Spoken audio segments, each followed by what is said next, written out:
አማዞን ቆንጆ ትመስላለች፣ ነገር ግን ከዛ አረንጓዴ ቅጠል ጀርባ ህይወት ያላቸውን ነገሮች የምትበላ ጭራቅ ናት። ግንቦት 1 ቀን 2023 ዓመተ ምህረት 7 ነፍሳትን የያዘችው ሴስና 206 አውሮፕላን ከአየር ላይ ጠፋች። ይህ ታሪክ ዜና ላይ የሰማችሁት አይነት ቀላል ታሪክ አይደለም። ይህ ታሪክ ስለ ደም፣ ስለ እንባ እና ስለማይታመን የሰው ልጅ ወኔ ነው። ሰላም ጤና ይስጥልኝ የቻናላችን ቤተሰቦች እንደምን አላችሁ? ዛሬ ይዤላችሁ የመጣሁት ታሪክ ስለ አማዞን ውበት አይደለም። 7 ሚሊዮን ስኩዌር ሜትር ስፋት ያለው ፀሐይ መሬቱን የማታየው እና ሞት በየቅጠሉ ስር የሚያድብባት ሲኦል ውስጥ ስለተከሰተ ተአምር እንጂ። ይህንን አስፈሪ እውነተኛ ታሪክ ከመጀመሪ በፊት ለእናንተ አንድ ትልቅ ቃል አለኝ። ይህ ቪዲዮ 50,000 እይታና 2,000 ላይክ ካገኘ ለእናንተ ለቤተሰቦቼ የ2,000 ብር ሽልማት እሰጣለሁ።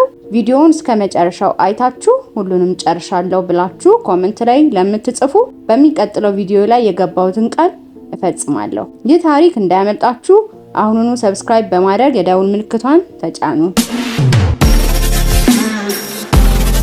ግንቦት 1 ቀን 2023 ዓመተ ምህረት 7 ነፍሳትን የያዘችው አውሮፕላን ከአየር ላይ ጠፋች።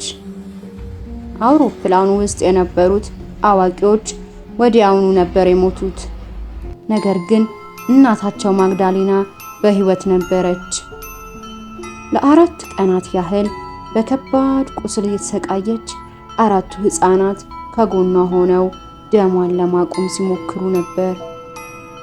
እናታቸው ከመሞቷ በፊት የልጆቿን አይን አይታ የተናገረችው የመጨረሻው ቃል ከዚህ ሂዱ፣ ጭራቁ ሳይመጣ ሂዱ የሚል ነበር። 4ቱ ህፃናት፣ ትልቋ የ13 ዓመት ልጅ፣ ትንሹ ገና የ11 ወር ጨቅላ በዓለማችን እጅግ ጨካኝ በሆነው ደን ውስጥ ብቻቸውን ቀሩ። የኮሎምቢያ መንግስት ኦፕሬሽን ሆፕ የሚል ግዙፍ ዘመቻ ከፈተ። ከ150 በላይ ወታደሮችና የአካባቢ ጎሳዎች ተሰማሩ።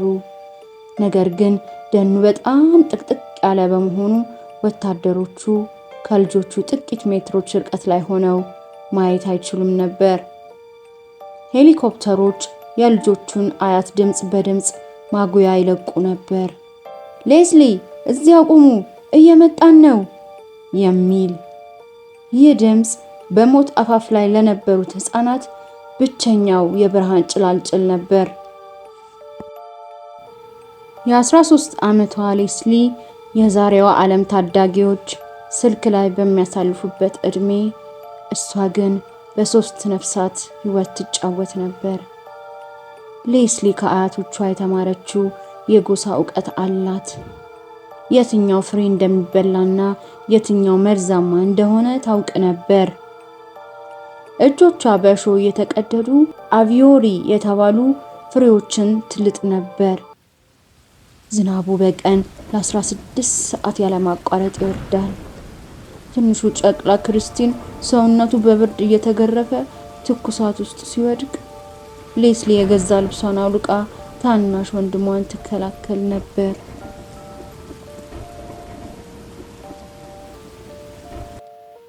በ15ኛው ቀን አንድ ተስፋ መጣ።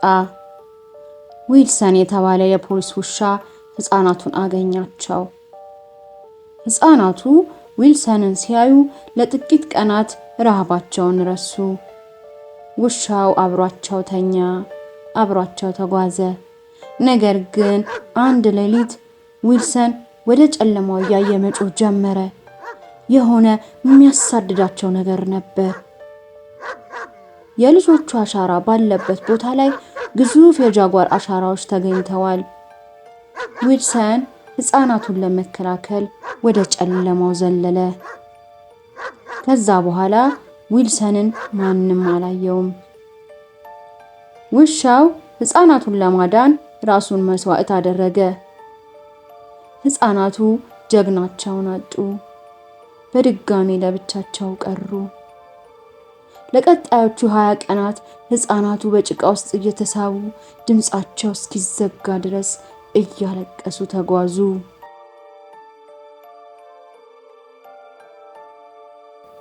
40ኛው ቀን ወታደሮቹ ተስፋ ቆርጠው ነበር። ነገር ግን በድንገት በአንድ ጥቅጥቅ ያለ ቁጥቋጦ ውስጥ 4 ጥላዎችን አዩ።